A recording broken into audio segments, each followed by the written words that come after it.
मेरा नाम डॉक्टर जावेद शेख है और मैं उर्दू मरकज़ लंदन के चेयरमैन की हैसियत से आपसे मुखातिब हूँ।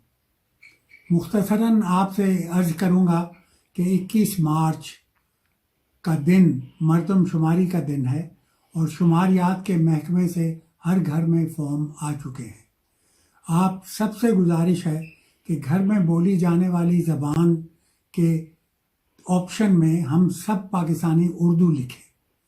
घर में हम पंजाबी बोलें या सिंधी या बलोची या पश्तो, ज़रूरी है कि हम अपनी कौमी ज़बान उर्दू ही दर्ज करें, क्योंकि इस तरह हमारी एक कौमी शनाख्त होगी और हमारे पूरे मुल्क की एक ही ज़बान समझी जाएगी।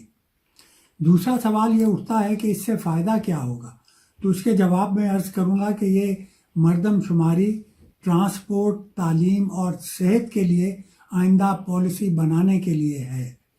जब हमारी तादाद ज़्यादा होगी तो हमें ज़्यादा सहूलतें मिलेंगी। मैंने सारी ज़िंदगी सेहत के शोबे में काम किया है और मैं जानता हूँ कि इससे पॉलिसी में क्या फ़वाइद हासिल हो सकते हैं। लाइब्रेरियों में हमारी उर्दू की किताबें ज़्यादा रखी जाएंगी।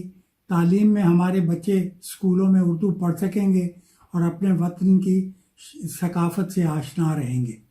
नई नस्ल को उर्दू सिखाने में हमारे बेशुमार इदारे बरतानिया के दूसरे इलाकों और लंदन में भी सरगर्म अमल है। 1970 की दहाई में हमारे हाई कमीशन में एक वीकेंड स्कूल कायम था। हम कोशिश कर रहे हैं कि इसे बहाल किया जाए। खुदारा कौमी शनाख्त का ख्याल कीजिए और घर में बोली जाने वाली ज़बानों में सिर्फ़ और सिर्फ उर्दू लिखिए। मैं आपका बेहद शुक्रगुजार हूँ।